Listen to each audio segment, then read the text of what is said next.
आज लाभ आने का हमारा दिन नंबर 10 है। इस नंबर में हम देखेंगे आज लेक्चर है हमारा 88वां है टोटल, और 365 में हमारी 8 सवाल की बुक को कंप्लीट करने का हमारा टारगेट है।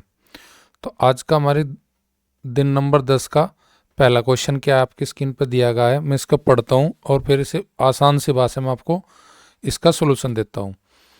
एक सब्जी विक्रेता नींबू 1 रुपये में 6 की दर से खरीदता है, यानी कि खरीदना मतलब कॉस्ट प्राइस करता है, यानी कि उसका खरीदने की जो दर है 1 रुपये में 6 नींबू खरीदता है।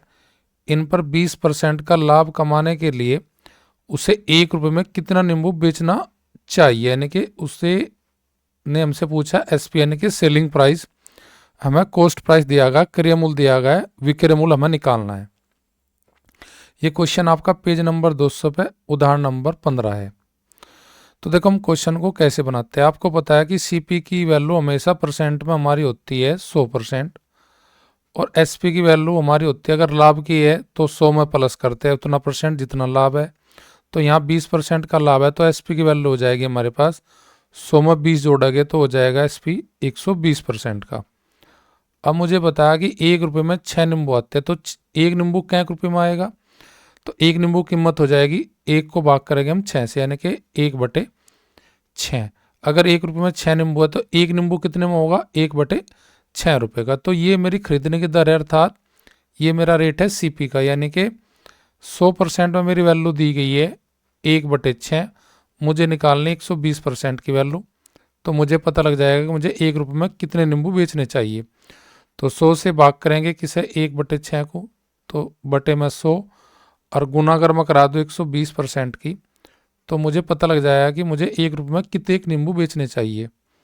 0 से 0 कट गई हमारी, 6 दूनी 12, 2 से कट के 10 को ये हो जाएगा 5, अर्थात हमारा आ जाएगा 1/5। इसका मीन्स हो जाएगा कि मुझे 1 रुपये में कितने नींबू बेचने चाहिए, 1 रुपये में 5 नींबू बेचने चाहिए जब मुझे 20% का लाभ होगा। तो मेरी ऑप्शन हो जाएगी राइट, ऑप्शन ए। सेम ऐसे क्वेश्चन आपका पेज नंबर 200 पे ये है, उदाहरण नंबर हमारा 16 है। क्या क्वेश्चन दिया गया, मैं क्वेश्चन को पहले पढ़ देता हूँ कि इसमें क्या हमें पूछा है और क्या दिया है। 1 रुपये में 10 सम टॉफी क्या कर रहे, बेच रहे, यानी कि सेल कर रहे हैं, यानी कि ये हमारा एसपी है। यहाँ पे विक्रेता को 20% का लाभ हो रहा है। उसने 1 रुपये में कितनी टॉफी खरीदी, यानी कि हमें कॉस्ट प्राइस निकालना, क्रय मूल्य निकालना, हमें विक्रय मूल्य दिया गया है। तो देखिए सबसे पहले हमें देखना कि हमारा जो एसपी है वो लॉस का है कि प्रॉफिट का। हमारा है लाभ का, कितने परसेंट का, 20% का, अर्थात एसपी मेरा हो जाएगा 100 + 20 अर्थात 120% की वैल्यू का। और मेरा क्रय मूल्य सदैव परसेंट में होता है, पर वैल्यू कितना, 100%।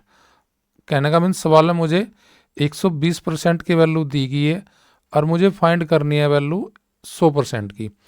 तो 1 रुपये में 10 हमने बेच रखे, तो कहने का मतलब होगा कि 1 रुपये में 10 टॉफी आई, तो एक टॉफी कितने की, 1/10 की। 1/10 की वैल्यू परसेंट में कितनी है मेरी, 120%, क्योंकि मैं 1 रुपये में 10 टॉफी बेच रहा, तो 20% का लाभ कमा रहा, तो इसका मतलब 120% बराबर किसके, 1/10 के। मुझे निकालना है किसका वैल्यू, 1 रुपये में कितनी खरीदने की, सीपी निकालना। सीपी का मतलब मुझे 100% की वैल्यू निकालनी। तो 100% की वैल्यू निकालने के लिए पहले 1/10 को मैं भाग करूंगा 120 से और गुना करा दूंगा जी किसकी, 100 की। यहाँ से जब मैं सोल्व करूँगा 0 से 0 कट गई, इस 0 से 0 कट गई, मेरे पास आएगा 1/12। इसका कहने का मीन्स कि मैं 1 रुपये में कितनी टॉफी खरीदी थी, 1 रुपये में मैंने खरीदी थी जी 12, जो कि मेरी राइट ऑप्शन हो जाएगी 12 की, ऑप्शन डी। ऐसे क्वेश्चन को निकालने का सबसे आसान तरीका है, आपको पहले देखना कि आपको विक्रय मूल्य दिया है कि क्रय दिया गया। अगर विक्रय दिया है तो क्रय पूछेगा, क्रय दिया है तो विक्रय पूछेगा। यहाँ पे विक्रय दिया था 20% के लाभ का, हमें निकालना था क्रय। नेक्स्ट क्वेश्चन पेज नंबर 203 पे प्रश्न नंबर 11।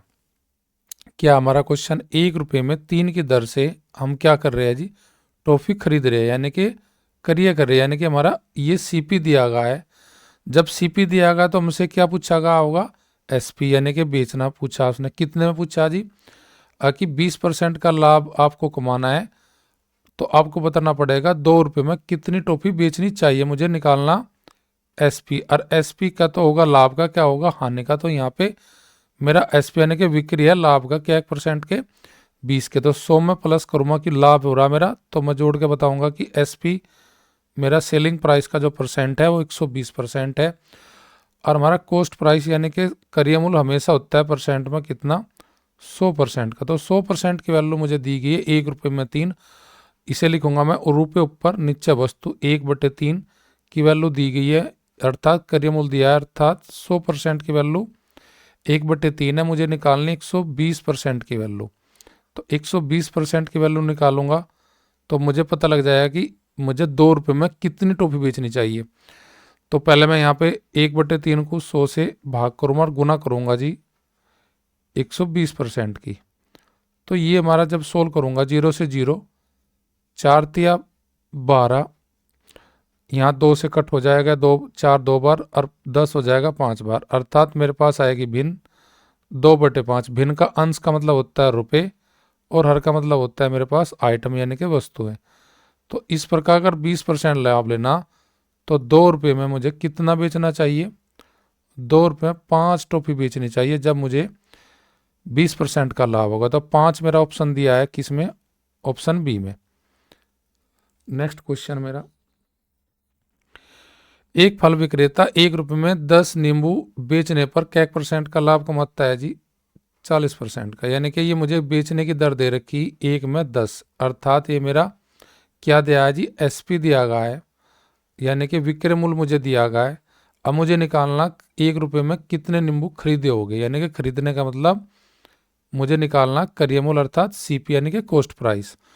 अब मेरा सीपी यानी क्रय मूल्य हमेशा परसेंट में होता है 100%, एसपी का तो मेरा होगा 100% से अधिक का जब लाभ होगा, और हानि होगी तो 100% से कम की वैल्यू होगी। यहाँ पे लाभ है तो 100 में 40% जोड़ दूंगा तो मेरा एसपी हो जाएगा 140%, अर्थात 140 की मुझे वैल्यू दी गई है, मुझे 100% की वैल्यू निकालनी है। तो 140% की वैल्यू मेरे पास 1 रुपये में 10, अर्थात 1/10, ऊपर अंश में रुपये रखते हैं, नीचे रखते हैं वो आइटम यानी कि वस्तु है। 1/10 अर्थात एसपी, एसपी का मतलब 140%, 140% बराबर 1/10। और मुझे क्रय निकालना तो मुझे निकालना पड़ेगा 100% की वैल्यू। तो मैं 140 से तो भाग करूंगा और गुना करूंगा ऊपर किसकी, 100 की। तो यहाँ से जब मैं इसको सोल्व करूंगा 0 से 0, 0 से 0 कट जाएगी तो मेरे पास 100% की वैल्यू आ जाएगी 1/14। तो मैं कह सकता हूँ कि जी 1 रुपये में मैं कितनी वस्तु खरीदी थी, वहाँ पे 14 खरीदी थी, और 14 मेरा ऑप्शन दिया गया किसमें, ऑप्शन नंबर ए में। तो आज का 10वें दिन के मेरे 4 क्वेश्चन कंप्लीट हुए। अगले 11वें दिन के लिए आपको नए टॉपिक के साथ फिर मिलते हैं।